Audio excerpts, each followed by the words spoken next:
పూసపాటి వంశీయుల ఆడబిడ్డ ఉత్తరాంధ్రుల ఇలవేల్పుగా మారి కోట్లాది మంది భక్తుల కల్పతరువై కోరిన కోర్కెలు తీర్చే కొంగు బంగారంగా భాసిల్లుతోంది విజయనగరం శ్రీ శ్రీ శ్రీ పైడితల్లి అమ్మవారు.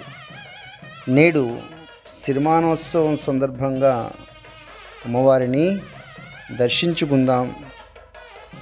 దివ్యమైనటువంటి మంగళకరమైనటువంటి ఆ రూపాన్ని చూస్తూ పరవశిద్దాం. జై గురుదేవ. సిరిమానోత్సవం అద్భుత ఆధ్యాత్మిక సంబరం. గజపతుల వారసుడు, ఆలయ అనువంశిక ధర్మకర్త శ్రీ శ్రీ పూసపాటి అశోక గజపతి రాజు దంపతులు తమ ఆడపడుచుకి ఉదయం పట్టు వస్త్రాలు సమర్పించి పూజలు చేసినప్పటి నుంచి మరింత అంగరంగ వైభవంగా ఈ ఉత్సవం జరగటం మొదలవుతుంది. అదిగో అల్లదిగో వీక్షించండి. ఆలయ ప్రధాన పూజారి శ్రీ బంటుపల్లి వెంకట్రావు గారు అధిరోహించిన సిరిమాను కోట ముఖద్వారానికి వేంచేస్తోంది.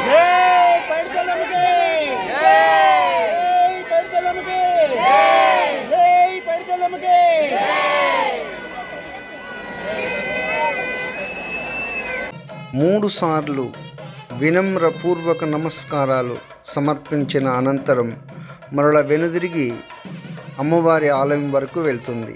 ఇట్లా 3 సార్లు ఆలయానికి, కోట ముఖద్వారానికి 3 సార్లు ప్రదక్షిణ చేస్తుంది. కొన్ని లక్షల మంది భక్తులు ఈరోజు ఈ సిరిమానోత్సవాన్ని చూసి పరవశించిపోయారు. సిరిలొలికించే ఈ సంబరం చూసిన కనులదే భాగ్యం. 266 సంవత్సరాలుగా నిర్విఘ్నంగా ప్రతి సంవత్సరం మరింత వైభవోపేతంగా ఈ పండగ జరుగుతున్నది.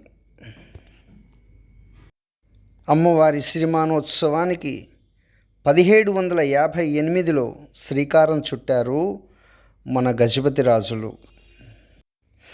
ఈనాటికిది రాష్ట్ర ప్రభుత్వ ఉత్సవంగా గుర్తింపు పొందడంతో ఈ ఏడాది మరింత ఘనంగా కీలక ఘట్టమైన ఈ సిరిమానోత్సవం అత్యంత వైభవోపేతంగా జరిగింది.